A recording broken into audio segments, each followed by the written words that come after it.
Bonsoir à toutes, ici Olivia, fondatrice de la chaîne chrétienne Glorieuse et Prospère. Sur ma chaîne, nous parlons d'accomplissement personnel au niveau de sa destinée, comment accomplir sa destinée. On parle de développement spirituel, de développement personnel, on se motive également. On parle également de thèmes qui accroît notre réussite financière. Donc si tous ces thèmes vous intéressent, n'hésitez pas à vous abonner à ma chaîne et à activer la cloche de notification afin d'être avisé à chaque fois que je poste un podcast. Ensuite, pour ceux qui ne le savent pas, j'ai écrit un livre pour les femmes afro qui ont des cheveux naturels, voire même défrisés. Du moment que tu as un type de cheveux texturé, tu es concerné. Je t'ai écrit un e-book qui t'aide à prendre soin de tes cheveux, même pour les débutantes. C'est un guide simple et que moi-même j'ai utilisé et j'ai vu des résultats en à peine un an, une pousse de cheveux incroyable. Là, personnellement, j'ai arrêté de me défriser les cheveux, donc je suis en pleine transition. Mais même avec mes cheveux défrisés, j'avais une longueur incroyable. Donc, n'hésitez pas à soutenir votre sœur et à télécharger mon e-book. Voilà. Donc, pour aujourd'hui, c'est en continuité avec le thème comment bâtir une richesse générationnelle avec Dieu. Donc, sur le précédent épisode, on avait vu que la première clé pour bâtir une richesse générationnelle avec Dieu, c'était la vision. Parce qu'il faut savoir que Dieu annonce toujours sa vision par le biais d'une prophétie. Comme le dit Ésaïe 46, Dieu dit qu'il annonce dès le commencement ce qui doit arriver et longtemps d'avance ce qui n'est pas encore accompli. Donc tout ça, en fait, ça accompagne la vision. Donc la première clé, c'est la vision. Aujourd'hui, nous allons voir que la deuxième clé, c'est le mindset. C'est ce qui accompagne la vision. La première clé, la vision. Donc, je vais vous mettre en lumière on va prendre ensemble une confection biblique, on va la mettre en lumière et vous allez mieux comprendre mon raisonnement. Si on prend l'exemple de Jérémie dans l'Ancien Testament, Dieu l'avait établi prophète des nations, ce qui est un titre non négligeable. Jérémie 1, versets 4 à 7 dit « La parole de l'Éternel me fut adressée en ces mots. » Donc là, c'est Jérémie qui parle, suite à la prophétie que Dieu lui avait ordonnée. Donc Dieu lui dit « Avant que je t'eusse formé dans le ventre de ta mère, je te connaissais. Et avant que tu fusses sorti de son sein, je t'avais consacré. Je t'avais établi prophète des nations. » Et Jérémie répondit « Ah Seigneur, Éternel, voici, je ne sais point parler, car je suis un enfant. » Et l'Éternel lui dit « Ne dis pas, je suis un enfant, car tu iras vers tous ceux auprès de qui je t'enverrai, et tu diras tout ce que je t'ordonnerai. » Donc voilà Dieu qui donne une prophétie à Jérémie en lui disant « Voilà, je t'établis prophète des nations. » Jérémie, c'est un enfant. Et la vision lui fut donnée, c'est la prophétie. Maintenant, quand je dis que vient le mindset, c'est que Jérémie, lui, il douta de ses capacités à exécuter les ordonnances de Dieu. Et c'est bien ça le problème. On a une vision dans la vie, on a des rêves, on a des ambitions. C'est très bien, c'est parfait. Mais parfois, quand on a cette vision, on est souvent subjugué de nos peurs, en fait, d'une voix là qui vient intérieurement pour venir casser ton moral, casser ton bonheur. Ça peut être par exemple, tu ne pourras pas y arriver, tu es bien trop vieille, tu n'es pas assez éloquente, oh c'est la crise, il y a l'inflation, oh mais si tu échouais, oh mais t'as pas fait de longues études, mais oh, tu sais, beaucoup l'ont fait avant toi et ont échoué, quand sera-t-il de toi, etc. etc. Toutes ces voix intérieures, toutes ces peurs qui viennent accabler ta vision. Et c'est la même chose que Jérémie. Dieu l'a établi prophète, mais lui dit, le premier frein qui lui vient, la première peur qui lui vient, c'est « mais je suis un enfant, je sais pas, parler, comment est-ce que moi, un petit enfant, tu vas m'établir devant probablement des rois, des nations, etc. Et lui, il lui dit non. Il lui dit non, ne dis pas que tu es un enfant, tu iras vers tous ceux auprès de qui je t'enverrai. Parce que Dieu, il sait, comme je vous l'ai dit précédemment, tant que tu as cette vision qui est la prophétie de Dieu en toi, tu as toutes les capacités spirituelles, physiques, peu importe, tu as toutes les ressources déjà. Tu as déjà la base. C'est pour ça que cette vision, elle se manifeste, parce que tu as déjà les capacités. Maintenant, c'est à toi de te dire, je le mérite. Il est primordial que tu shiftes ton mindset en te disant que si j'ai cette vision, alors j'ai le mérite de l'accomplir. En fait, il faut que tu te positionnes, il faut que tu aies assez de grandeur en fait, comme un aigle. Il faut que tu aies assez de grandeur et c'est bien d'avoir des peurs. La peur, c'est un bon motif. C'est un bon fuel quand tu sais l'utiliser. C'est une bonne détermination. Mais il faut que tu saches l'utiliser à bon escient. Il ne faut pas que cette peur vienne taire ta vision. Il faut que cette peur soit utilisée pour te booster, pour t'encourager, pour te motiver.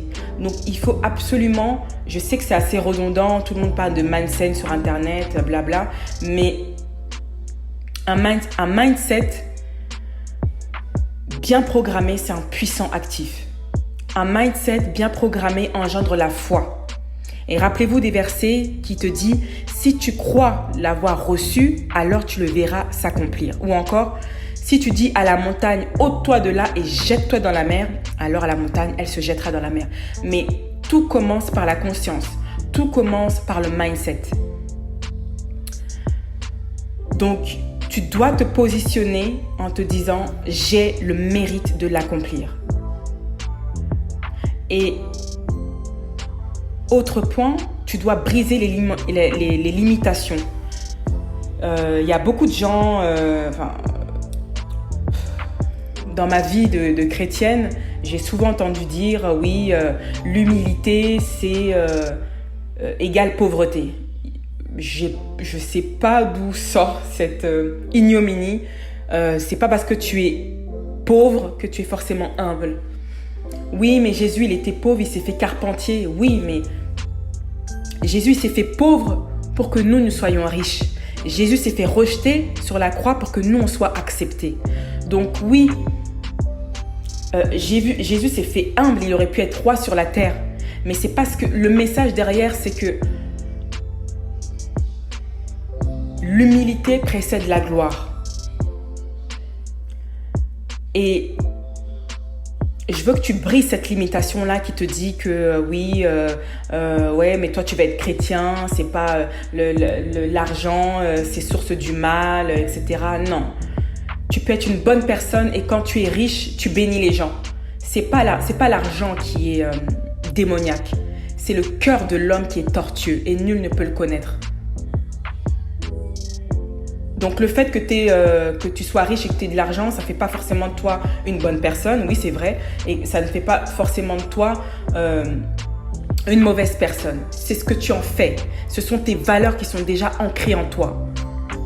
Il y a des personnes qui viennent d'un milieu humble et lorsqu'elles ont réussi, tout ce qu'elles veulent c'est être un psychomore dans la vie des gens. Donc en fait l'argent a juste été comment puis-je dire une ressource supplémentaire pour pouvoir aider les autres.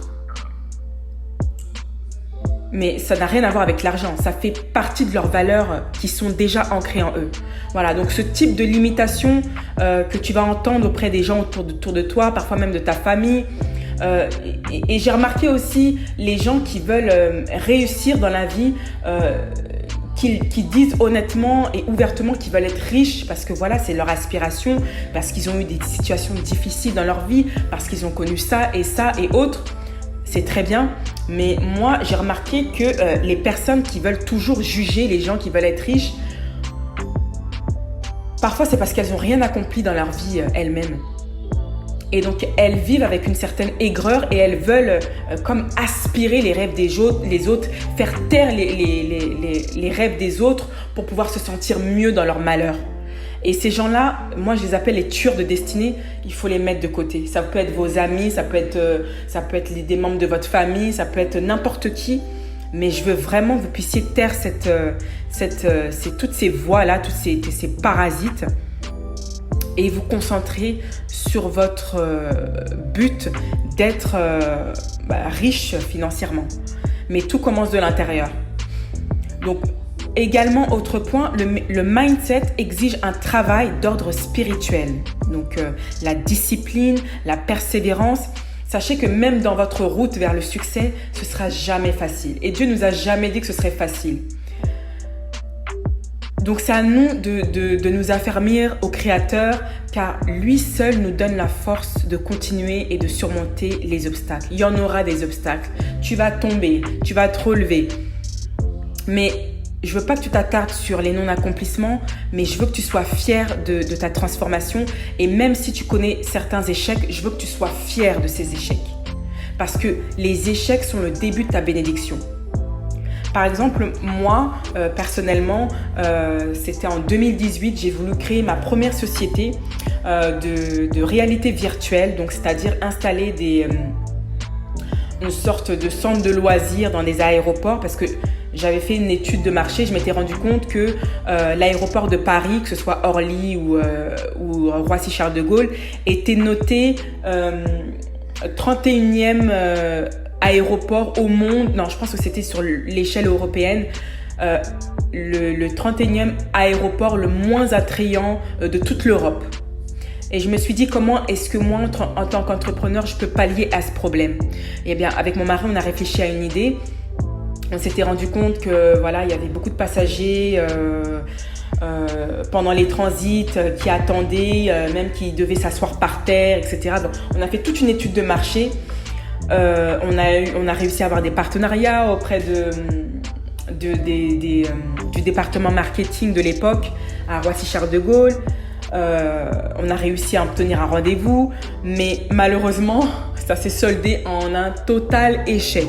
Cette société n'a jamais vu le jour.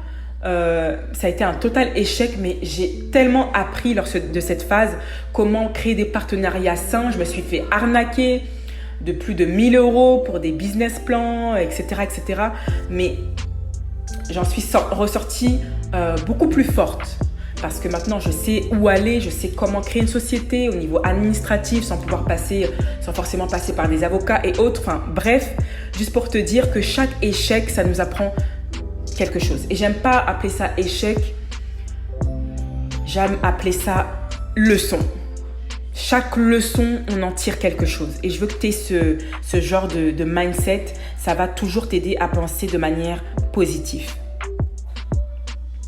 Et je voulais également te partager quelque chose. Dernièrement, et je suis sûre que je ne suis pas la seule à penser comme ça, on n'est pas des chats. On n'a qu'une seule vie. Et je regardais dernièrement, ces derniers temps, je suis beaucoup sur l'histoire des Africains, que ce soit les Afro-Américains, l'histoire des Afro-Américains, enfin dire des Africains aux États-Unis, de nos ancêtres africains qui ont établi tellement de choses pour notre liberté. Et dernièrement, je regardais un documentaire avec mon mari d'un homme qui s'appelle Sidney Poitier. C'est un acteur américain qui est décédé en 2022 et Oprah Winfrey a réalisé une sorte de biographie sur lui sous forme de documentaire. Et cet homme, il a vécu tellement de choses. Il est né aux Caraïbes, aux Bahamas.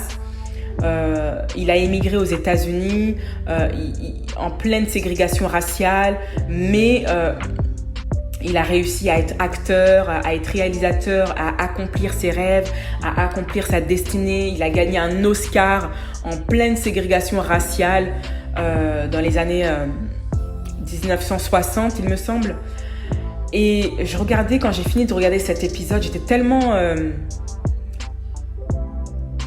prise d'une gratitude en fait, de voir des gens qui ont pu tout accomplir dans leur vie en fait. Et moi, je regardais mon mari et je lui disais, tu sais chérie, moi j'ai pas peur de la mort, j'ai pas peur de mourir, mais ma plus grande crainte, c'est de mourir sans avoir accompli ce pourquoi j'étais sur cette terre. Et mon mari me regarde pendant quelques minutes et il me dit, tu sais, il y a un temps pour tout. Et crois-le, tout s'accomplira dans ta vie. La patience égale la foi est égale à la persévérance et la patience est égale à la foi. Donc, faites tout pour vivre ce pourquoi vous êtes sur terre et croyez-le que tout s'accomplira. Et je veux vraiment que vous puissiez élever votre conscience à un autre niveau exponentiel. Voilà pour cet épisode du jour. La deuxième clé, le mindset pour bâtir une richesse générationnelle avec Dieu. J'espère que ça vous aura édifié, que Dieu vous bénisse et je vous dis à la prochaine vidéo pour la troisième clé. Je vous embrasse et je vous dis à très vite. Bye.